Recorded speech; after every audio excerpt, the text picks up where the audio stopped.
Look at your hands. Turn them over and examine the lines on your palms. Touch the surface of the desk or the chair you were sitting on. It feels cold. It feels solid. It feels undeniably real. But what if I told you that this sensation is a lie? What if the solidity of the ground beneath your feet is nothing more than a programmed restriction? What if the light entering your eyes is not photons traveling from a sun, but data rendered by a processor so powerful that you cannot comprehend its existence? Welcome to the edge of sanity. Welcome to Midnight Science. Today, we are not talking about stars or biology or history. We are talking about the container that holds them all. We are going to ask the most dangerous question a human being can ask. Is any of this actually happening? Or are we merely actors trapped in a loop of code, unaware that our entire universe is a simulation running on a computer the size of a galaxy? This idea sounds like science fiction. It sounds like the plot of a movie designed to entertain you for 2 hours before you return to your normal life. But for physicists and philosophers, this is not a movie. It is a mathematical possibility that is becoming harder and harder to ignore. The suspicion that reality is an illusion is not new. It is a shadow that has followed humanity for thousands of years. 2,500 years ago, the philosopher Plato told a story about a cave. Imagine prisoners chained deep underground since birth. They cannot move their heads. They can only look forward at a stone wall. Behind them is a fire. Between the fire and the prisoners, people walk carrying objects. The prisoners cannot see the people. They can only see the shadows cast on the wall by the fire. To these prisoners, the shadows are the only reality. They name the shadows, they study them, they fear them. If you told them that the shadows were merely dark reflections of a true three-dimensional world, they would call you crazy. They would not believe you, because the shadows are all they have ever known. Now look at your screen. Look at the pixels forming these words. You believe you are the person watching the shadows. But the terrifying truth is that you might be the prisoner. The world you see outside your window might be the cave wall. Think about how your brain works. You do not actually touch things. You do not actually see things. Your brain is locked inside a dark skull. It has never seen the light of day. It only receives electrical signals from your nerves. It interprets these signals and constructs a model of the world. It is a pilot flying a plane with no windows, guiding the ship solely by looking at the instrument panel. If I could hijack those signals, if I could feed your brain the electrical impulse for cold and the impulse for hard and the impulse for red, you would experience a red, cold, hard object that does not exist. You would swear on your life it was there. So how do you know that isn't happening right now? How do you know that yesterday actually happened? Perhaps your memories were downloaded into your mind 5 minutes ago. Perhaps the universe was turned on just now, and everything you think is your history is just a backstory written to make your character believable. It is a feeling we have all had, that moment of déjà vu where a scene feels repeated. That moment when you walk into a room and forget why you were there, as if the command was canceled from the server. That eerie silence late at night when the world feels empty, like a video game level that hasn't loaded the NPCs yet. We usually brush these feelings off. We call it fatigue, we call it stress. But maybe, just maybe, it is the system glitching. It is the rendering engine struggling to keep up with the complexity of the simulation. In this series, we are going to look at the evidence. We are not looking for ghosts. We are looking for artifacts in the code. We are looking for the pixelation of the universe itself. Let us begin the journey to wake up from the dream. To understand where we are going, we must look at where we came from. We must look at the speed of our own creation. Let us rewind the clock. Go back to the middle of the 20th century. The year is 1958. In a dusty laboratory, a physicist created a simple entertainment device on an oscilloscope. It was a green screen with a flat line, 2 short glowing sticks, and a single moving dot. Tennis for 2. It was primitive. It was 2-dimensional. No one looking at that bouncing ball of light would ever mistake it for reality. It was clearly a machine. It was clearly a toy. Now jump forward just a few decades. We move to the arcades with Space Invaders and Pac-Man, blocks of color chasing each other. Then came the 8-bit era, Mario jumping over pixelated pits. Then the 16-bit era, more colors, more depth. Then, suddenly we entered the 3rd dimension, polygons forming sharp edges that resembled mountains and corridors. They were ugly and blocky, but they had depth. We could walk inside them. Fast forward again to today. Look at the bleeding edge of technology. Look at the Unreal Engine. Look at the open worlds we have built. We now simulate the physics of light. We simulate the way a ray of sun hits a puddle of water and refracts. We simulate the way fog rolls over a mountain range in the morning. We simulate the texture of skin, including the pores and the imperfections. We have virtual reality headsets that track the movement of your eyes. When you put them on, your brain is tricked. Your heart rate increases when you look over a virtual cliff. You feel fear when a digital monster chases you. And all of this happened in less than 1 human lifetime. 40 years ago, we had 2 white lines and a dot. Today, we have photorealistic universes inhabited by millions of players simultaneously. Now, I want you to use your imagination. I want you to stop looking at the past and look at the future. Do not think about next year. Think about 10,000 years from now. Think about 1 million years from now. The curve of technology is exponential. It does not move in a straight line. It explodes upward. If we went from Pong to the Matrix in 40 years, what will we have in a millennium? We will not just have better graphics. We will have perfect simulations. We will build worlds that are indistinguishable from the physical realm.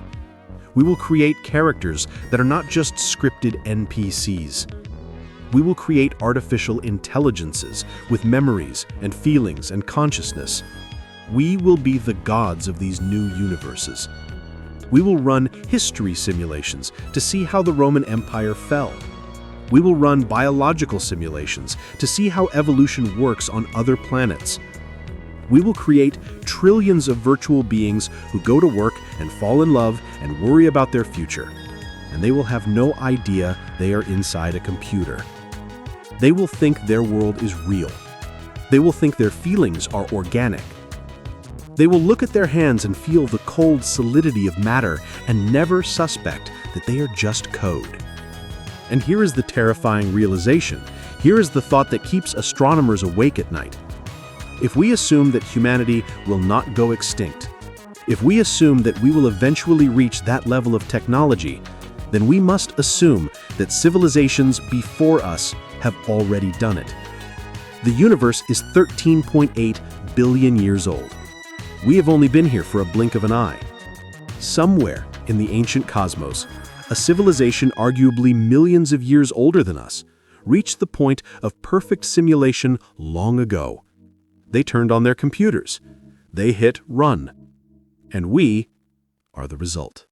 Let us put aside our feelings for a moment. Let us put aside our fear and our ego. Let us look at the situation with cold, hard logic. Mathematics does not care about what you want to believe. Mathematics deals only with truth. In the year 2003, a philosopher named Nick Bostrom published a paper that changed everything. He proposed a logical puzzle known as the simulation trilemma. It is a terrifying flowchart for the destiny of intelligent life. He argued that one of 3 propositions must be true. There are only 3 doors, and humanity must walk through one of them. let us look at door number 1. The first possibility is that no civilization ever reaches the level of technology capable of simulating reality. This sounds safe at first, but think about what it actually means. It means that before any species can build a computer powerful enough to run a universe, they go extinct. It means that there is a great filter waiting for us. It means that war or disease or climate change or an asteroid will destroy us before we can reach our potential. If door number 1 is true, then we are doomed to die. Now let us look at door number 2. The second possibility is that civilizations do reach that technological level, but they choose not to run simulations. Perhaps they lose interest. Perhaps they have strict ethical laws against creating conscious beings just to trap them in a digital box. Perhaps they evolve into beings of pure energy who no longer care about computers or history. This is possible, but it seems unlikely. Curiosity is the engine of intelligence. We are curious. We run simulations today to predict the weather and the stock market. Why would a godlike civilization suddenly stop being curious? That leaves us with door number 3. The third possibility is that civilizations reach the technology and they do run the simulations. They run millions of them. They run ancestor simulations to study their own past.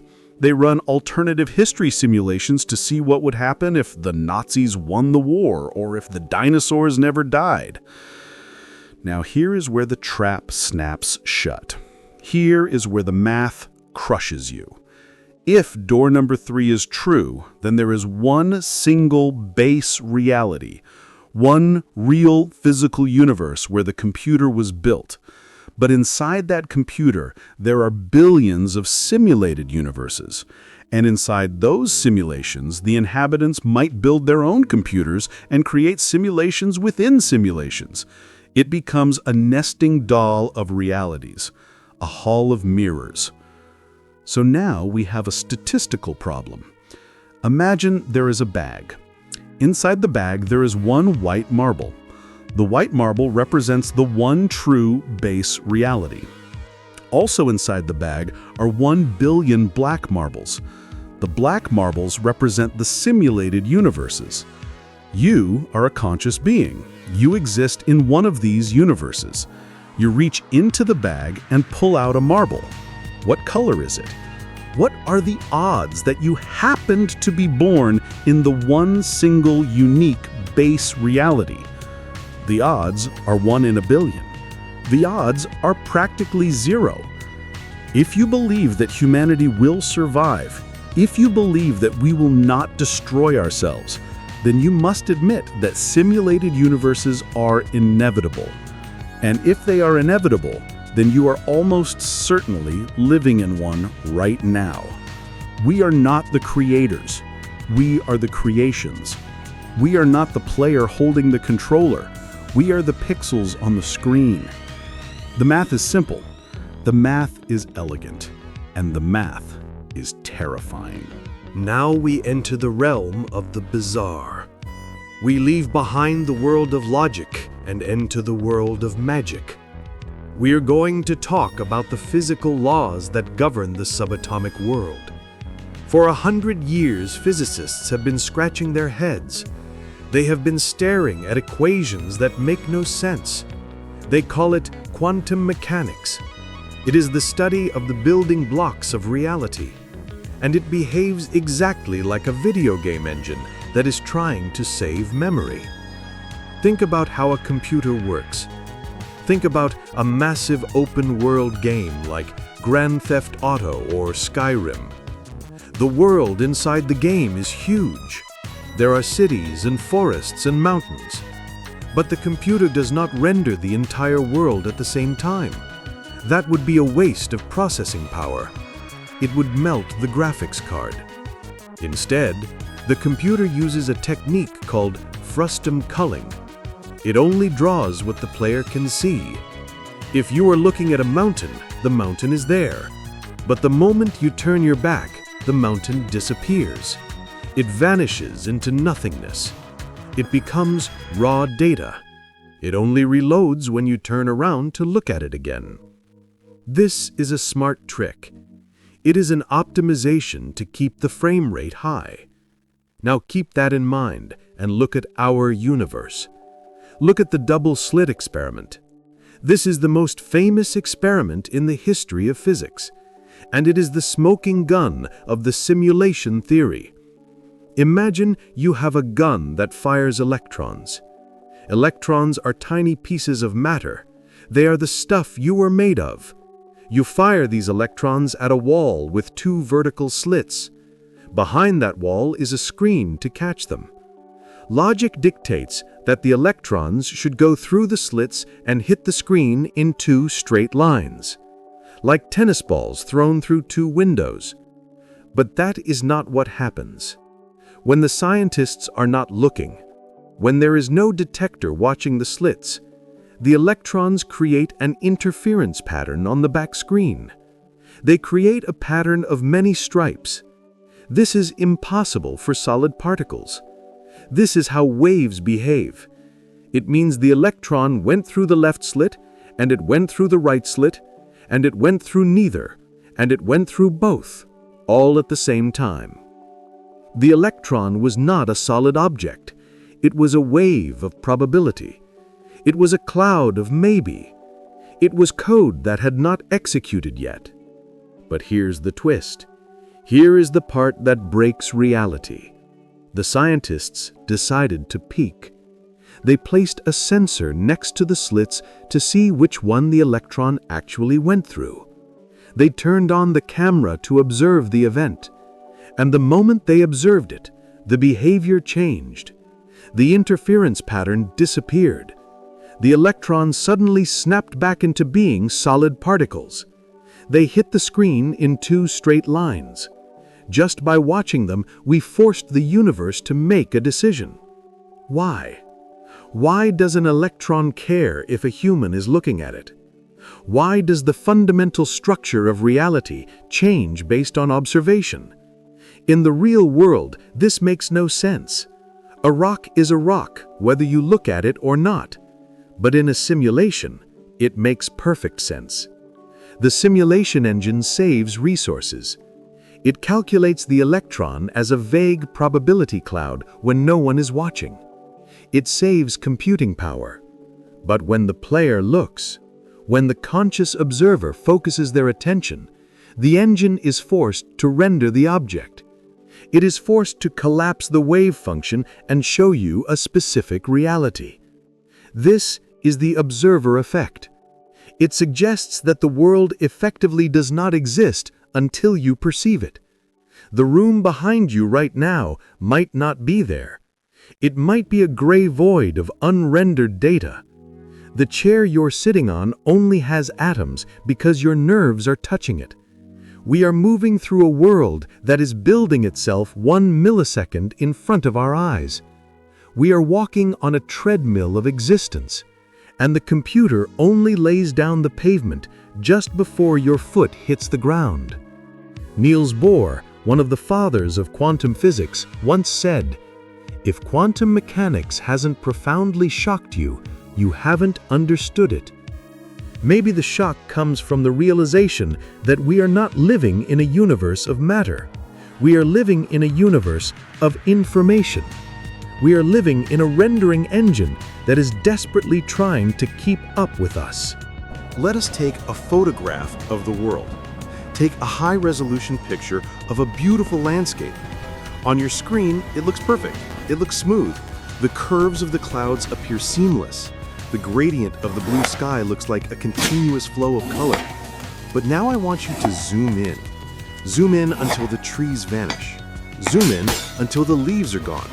Zoom in until you are looking at a single speck of dust on the lens, and then keep going.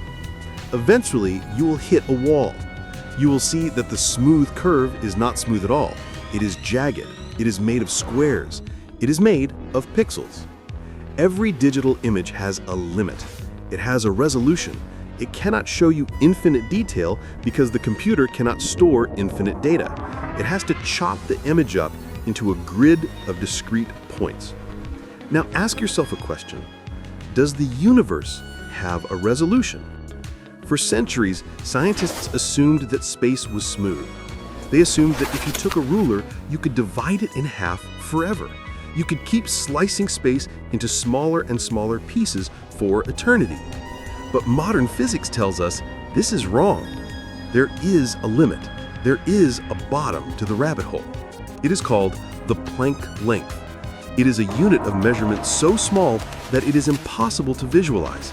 It is 1.6 times 10 to the power of negative 35 meters. To understand how small that is, imagine an atom. Imagine blowing that single atom up until it is the size of the entire observable universe. Inside that universe-sized atom, the Planck length would be the size of a single tree. It is the absolute minimum unit of space. It is the pixel of reality. Below this size, gravity breaks down. Geometry stops making sense. Space and time cease to exist as we know them. Why does the universe have a minimum size? Why is there a hard floor to reality? In a natural, organic world, this limit seems arbitrary, but in a computer simulation, it is a necessity. A computer cannot process infinite decimal places. It cannot calculate a position to an infinite degree of accuracy. It would run out of memory. It would crash. So the computer must round up. It must snap every object to a grid. It must define a 3D lattice of coordinates where things can exist. Theoretical physicists working on loop quantum gravity have suggested exactly this. They suggest that space is not a smooth sheet. They suggest it is a fabric woven out of tiny loops. It is a chainmail armor made of discrete chunks. It is a voxel grid, just like the blocks in a game of Minecraft, just like the wireframe in a 3D modeling software. We are moving through a grid of positions. When you wave your hand through the air, you are not moving smoothly. You are teleporting from one Planck length coordinate to the next. You are jumping from pixel to pixel so fast that it creates the illusion of motion. Just like a movie is a series of still images played rapidly. Your life is a frame-by-frame animation running on a universal clock. This solves the paradox of Zeno. It solves the problem of infinity. But it creates a much bigger problem for our existential dread. Because if the universe is pixelated, if the universe has a maximum resolution, then the universe is digital. We are not swimming in water, we are swimming in Lego bricks made of math. And if we are made of discrete chunks of data, then we can be copied, we can be paused, we can be deleted. The fabric of space-time is not a canvas, it is a screen, and we are just the light projected onto it. We have looked at the resolution of the screen. We have looked at the rendering engine. Now we are going to tear apart the software itself. We are going to look for the programming language that wrote us. To do this, we must turn to the most complex and ambitious theory in the history of physics: string theory. It is the candidate for the theory of everything. It attempts to bridge the gap between gravity and quantum mechanics. It suggests that the fundamental particles of the universe are not points. They are tiny, vibrating strings of energy, like the strings on a violin. Each note they play corresponds to a different particle. An electron is a string vibrating in one key. A photon is a string vibrating in another. It is a beautiful musical metaphor for existence. But in the mid-2000s, a theoretical physicist named S. James Gates Jr. was studying the mathematics of these strings. He was not looking for aliens. He was not looking for God. He was simply crunching the numbers of superstring theory. He was working with mathematical structures called adinkras. These are geometric objects that describe how these strings behave. As he analyzed the equations, he noticed something strange. He noticed a pattern that shouldn't be there. He saw a specific sequence of logic. He recognized it not from physics, but from computer science. He found error-correcting codes. Specifically, he found something called block linear self-dual error-correcting codes. Let me explain what that means. When you browse the internet, when you send an email, when you stream a video, you are sending data through a noisy channel. Static and interference can corrupt the zeros and ones. To fix this, computer engineers invented error-correcting codes. These are extra bits of data attached to the message. They act like a checksum. They allow the receiving computer to realize that a bit has been flipped and corrected automatically. It is a purely artificial invention. It was created by Claude Shannon in the 1940s. It does not exist in nature. Trees do not use error-correcting codes. Rocks do not use error-correcting codes. And yet, James Gates found this exact same computer code buried deep in the fundamental equations of our reality. He found it written into the fabric of the cosmos. Imagine you are exploring an ancient, uninhabited island.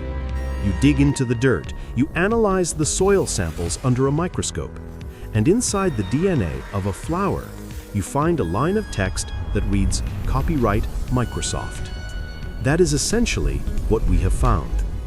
Why does the universe need error correction?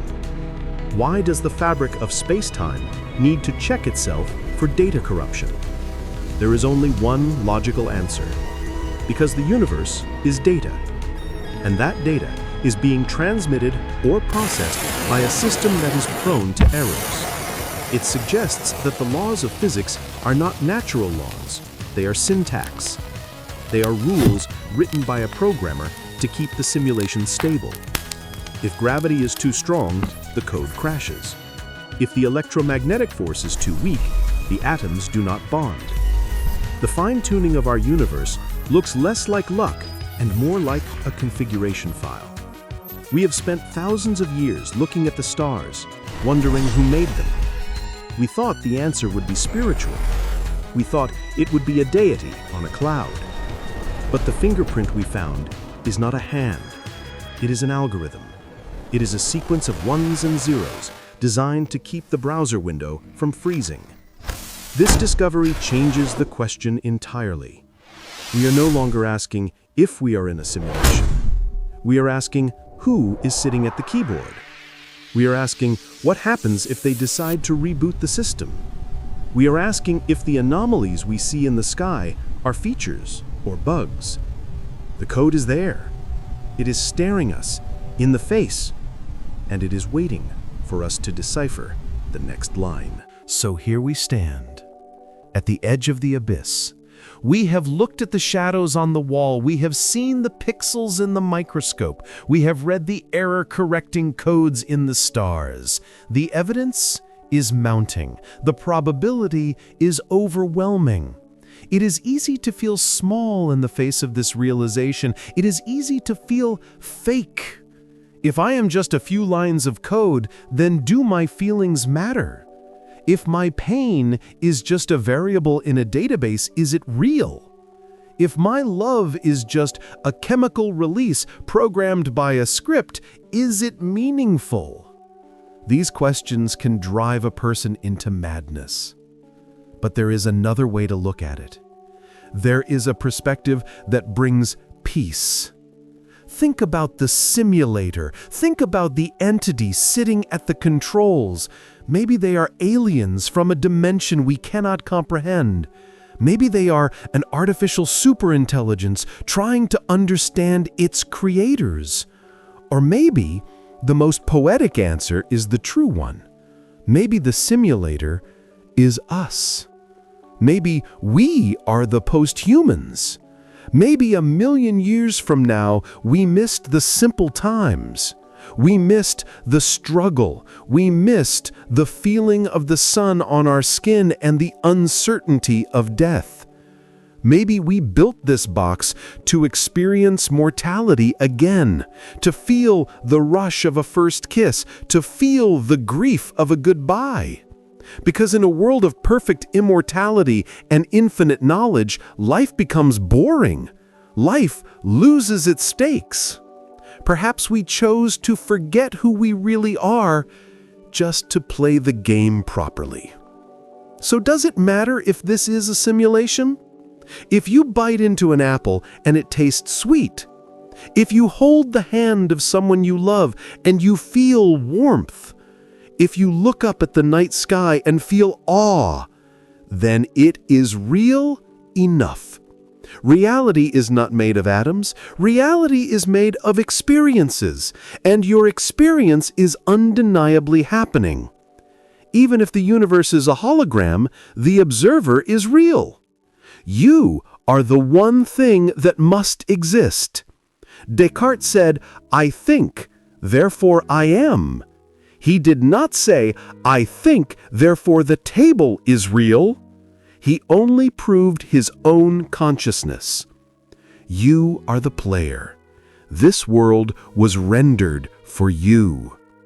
So play the game. Explore the map. Push the boundaries of the code. Do not be afraid of the glitch. Be the one who finds it. We are midnight science. We search for the truth in the darkness. We look for the wires behind the curtain. If you want to join this expedition, if you want to peel back the layers of reality one by one, then click the button, subscribe to the channel, turn on the notifications, because the simulation is updating every day, and you do not want to miss the next patch note. Good night, and try not to wake up.